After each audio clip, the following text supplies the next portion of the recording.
This week, we talk about Microsoft's latest hurdle with the Activision deal, a potential price for the ROG Ally, and more. So let's just go ahead, together, as a people, and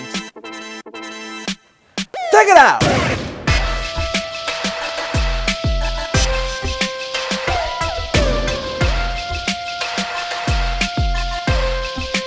And welcome to another sensational Sunday. I'm Mike, and the gaming news has come back around, so let's talk about it. And you know what else has come back around?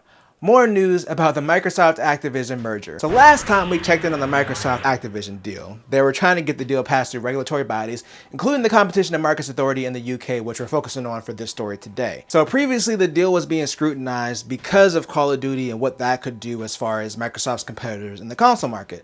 But the CMA was also concerned about the damage it could do in the cloud gaming market. So the CMA essentially said that they weren't concerned on the console side, but they still had some concerns about cloud gaming.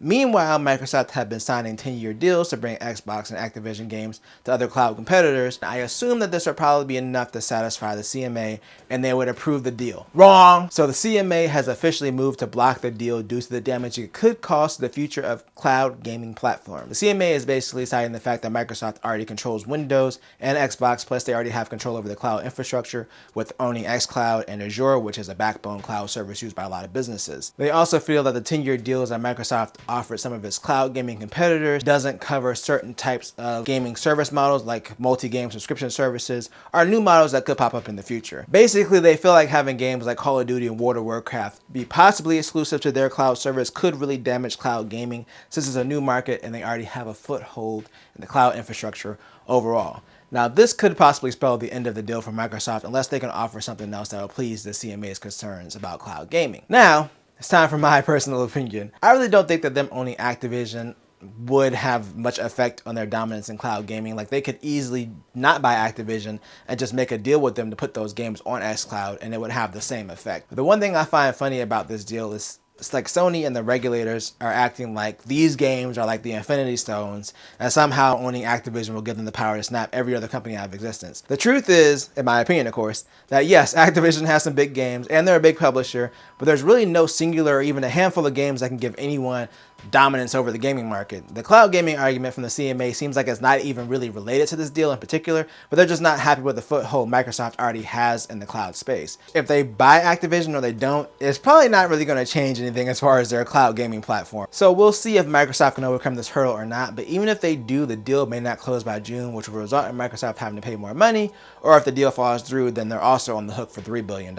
We'll see how this all plays out, but it's not looking good for Microsoft right now. But it's quite the opposite for Sony, who's finally seeing their issue with the PS5 stock turnaround. Recently, I've seen PS5s consistently in stock, and for the first time I saw them at Walmart, so it looks like we're finally getting to the point where you could just buy one. And buy one, people have, because they shipped 6.3 million units just from January to March of this year, which according to the GameSpot article is a new record for consoles in general. They also reached their $19 million sales target for the fiscal year, and they have shipped 38.4 million consoles so far to date. So basically, the PS5 is selling more because people can actually buy them without having to fight off bots or camp outside of Best Buy all night. I was waiting for the Xbox Series and the PS5 to get to the point where they're just both readily available to see how they would do sales-wise, and it's not really a surprise that the PS5 is doing well. They've had some good exclusives drop since its release. There hasn't been much in the way of what Xbox is selling as far as official reporting, but I'm interested to see how this generation shakes out now that we actually have consoles on store shelves. And you know what might be on the shelf next to the PS5 very soon?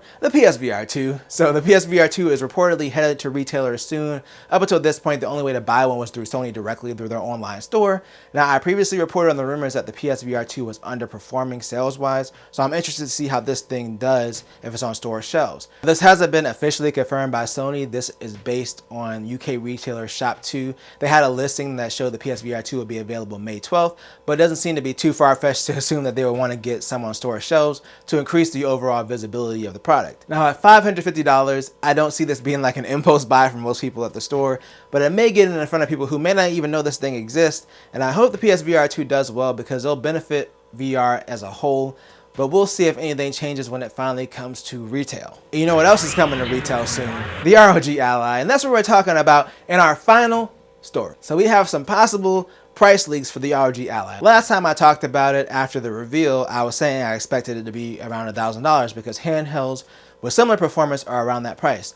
Also, Asus with the ROG brand on the PC side tends to compete more in the mid to high range market, so I was expecting the price to reflect that. But these new rumors suggest that it might be competitive with the Steam Deck. So it was initially rumored that the ROG Ally would be $700 for a model that has the AMD Z1 Extreme, 16 gigs of RAM, and a 512 gig SSD, which, if that's true, that's only $50 more than the 512 gig Steam Deck, and if it's capable of more than double the performance like Asus is claiming, plus the high refresh rate screen, then yeah, this could be worth the extra money. But wait, there's more, because now apparently there's another leak of a $600 version which would have a regular AMD Z1, 16 gigs of RAM, and a 256 gig SSD. Now these are both rumors, and if they are true, we still don't know the difference between the performance of the Z1 and the Z1 Extreme, but if the performance is that much better than the Steam Deck and the price is $600 to $700, I'm getting one, no question. This would also force competition on the higher end handheld market to maybe offer some more competitive prices. The Steam Deck has shaken things up, but all the existing players in the space like iNeo, GPD, and 1X Player